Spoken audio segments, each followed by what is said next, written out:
I have saved thousands when it came to traveling using points and miles. And in today's video, we are going to talk about the best travel credit card that everyone should have.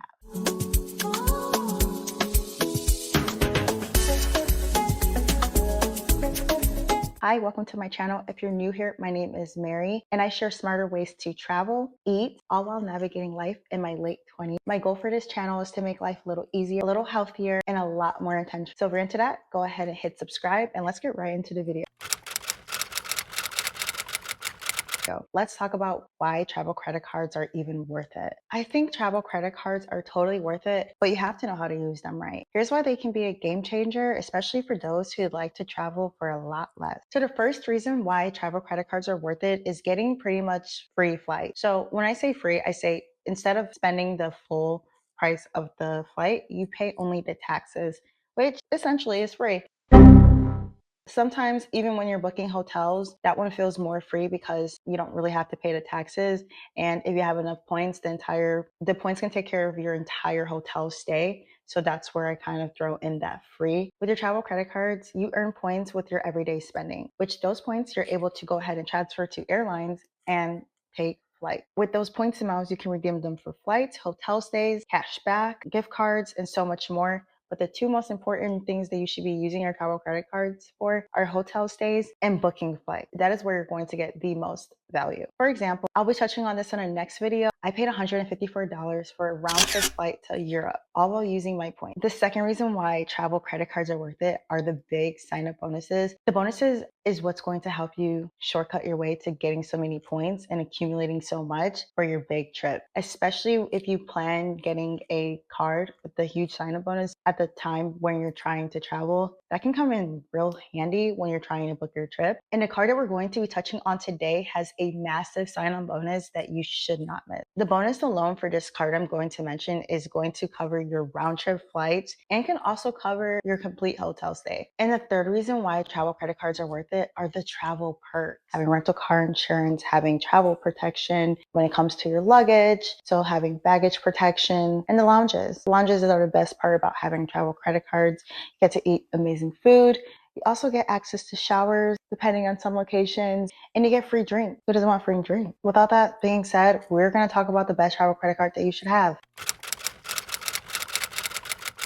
So the best travel credit card you should have is a Chase Sapphire Preferred. The Chase Sapphire Preferred is, in my opinion, one of the best travel credit cards to start off with. It's the most affordable annual fee, and it has a lot of perks. And especially now more than ever, the reason why I think you should get this card is because of the massive sign-up bonus of 100,000 points. 100,000 points is enough for almost getting a first class flight depending on the airline. Sometimes first class reward flights start at 50,000 points depending on what airline you're flying with and what destination you're flying to. There's so many things that go into place, but the fact that you have 100,000 bonus points to start off with your first travel credit card is such a huge amount. And there's so many options that you'll have with it. I can do a separate video outlining all the things that you can do with your 100,000 points. I usually use my fiance's card, but I had to go ahead and get my own because that bonus is too good to pass up. When we signed up for the card years ago, we signed up and it had a 60,000 bonus point. It had a 60,000 bonus points, had the $95 fee waived the first year. For this time, with the Chase Sapphire Preferred, the $95 fee is going to be charged the first year. It's no longer able to get waived for the first year.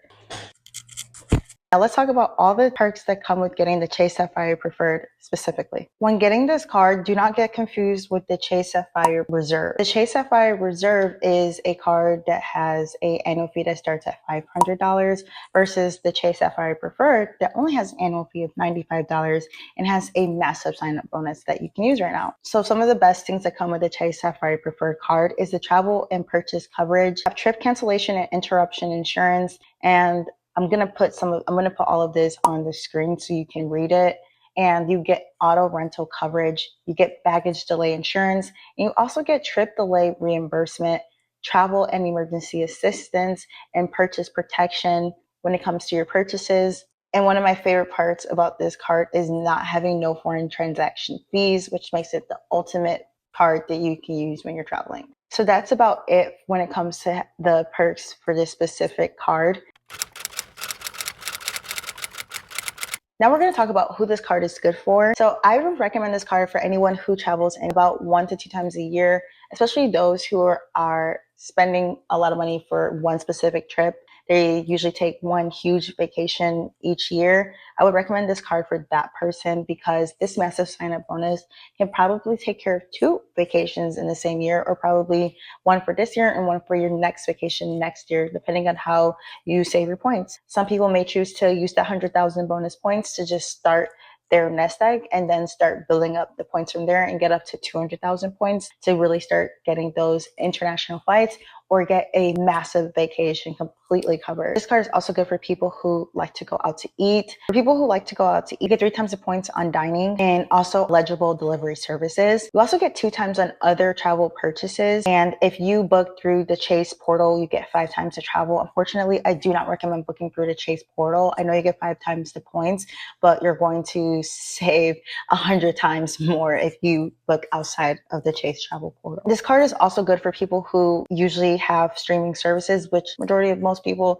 have streaming services. You get 3 times the points on those as well. So you can just have this card set up to pay for your Netflix or your Hulu, and you can start earning 3 times the points on that. And lastly, I feel like this card is good for people who like to online shop. If something ever happened with your purchase, if you receive something that wasn't like what it was described and they're giving a hard time when it comes to returning, you do have purchase protection. You can file a claim and you can get reimbursed for the item that you paid money for if something is indeed wrong with the item after they investigate. Lastly, this card is good for people who are new to travel credit card points. If you've never used travel credit card points to travel before, this is the best card that will help you get started.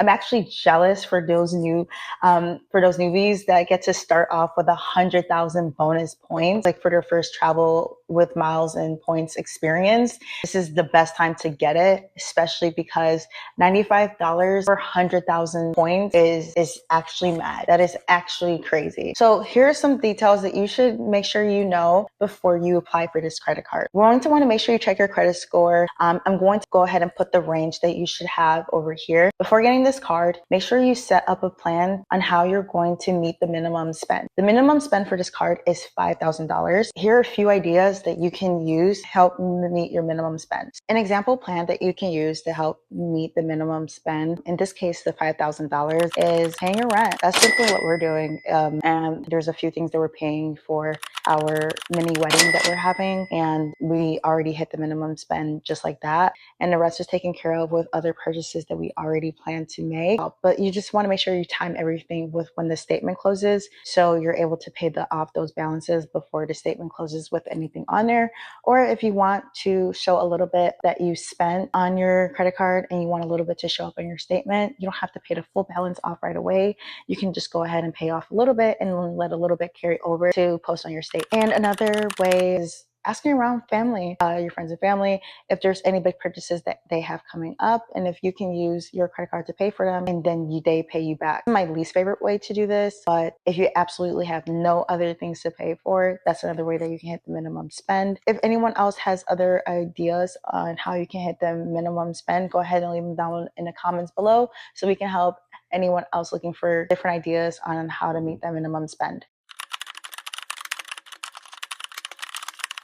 Hate to say this, but I think you want to make sure you keep in mind before getting this card is to have something lined up and ready to go that you need to purchase, because you don't want to just outright spend $5,000 if that's not your regular spending already, because what you don't want is to put $5,000 on this credit card all at once and then have to pay interest on top of that.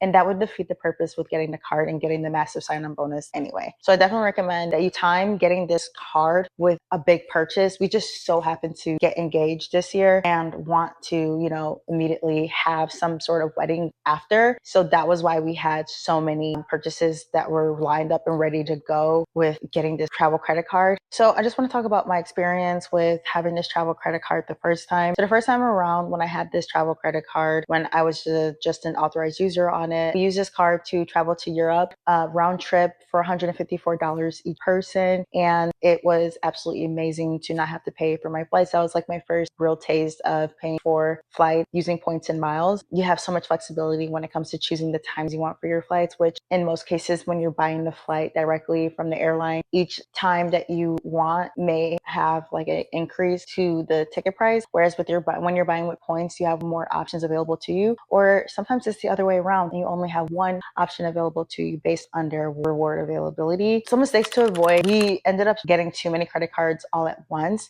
so hitting the minimum spend became really hard. We never ended up carrying balances over, but I just remember it being really tough to manage having so many different minimum spends to meet, and I felt like we did have to kind of spend a little extra in some cases to be able to hit those minimum spends. I kind of felt like it was worth it at the time, being that it was my first time getting a feel for it. And I think that's why I'm so quick to recommend not doing that, because you'll see how quickly you can rack up 5,000 or 3,000 or whatever the case may be. I think the one that we had that was the hardest was the Capital One Venture X card. I remember that one being 100,000 bonus points with the minimum spend being $10,000. Yeah, that one was very hard. That was very hard to meet. I think it gave you like 6 months though to meet it. I don't remember. It's hazy, but I remember us getting that card, and that was the hardest to me. I'd say that was my first little taste with using travel credit card points. It was really easy, especially learning that I shouldn't book within the portal. They make it really easy to book within a portal. You already see your credit cards in the Chase app. So they encourage you to just stay there and book it, but we're not going to do that. We're going to take the points and we're going to end up transferring it to different airline partners. And this is going to help you save and also get the biggest bang for your points and your miles. Now, just to wrap up, let's do a recap on things that we touched on in this video. So we touched on why travel credit cards are worth it. We also revealed the best travel credit card that you should have. We also talked about who this credit card is good for, what to know before you apply, my personal experience and my tips. In the next video, I'm going to be sharing how I'm going to Bali for only $400. So I'm going to leave the referral link below, so you can click that so you can go ahead and apply for this credit card. I'm going to leave that down below, and I recommend making sure you have that plan in place. I'm so serious. I know we talk about the fun parts about having a travel credit card. There's also a dark side to having travel credit cards, with having a lot of them or not having a plan and just spending recklessly to hit the minimum spend, not being able to pay it back, and then having to pay interest, which definitely ruins the point of like having the points in the first place if you're overrun with paying interest. So just to make sure we avoid that, let's make sure we have a plan in place, and go ahead and leave in the comments below where you're going to with your 100,000 points. I'm going to see you guys in the next video. Bye.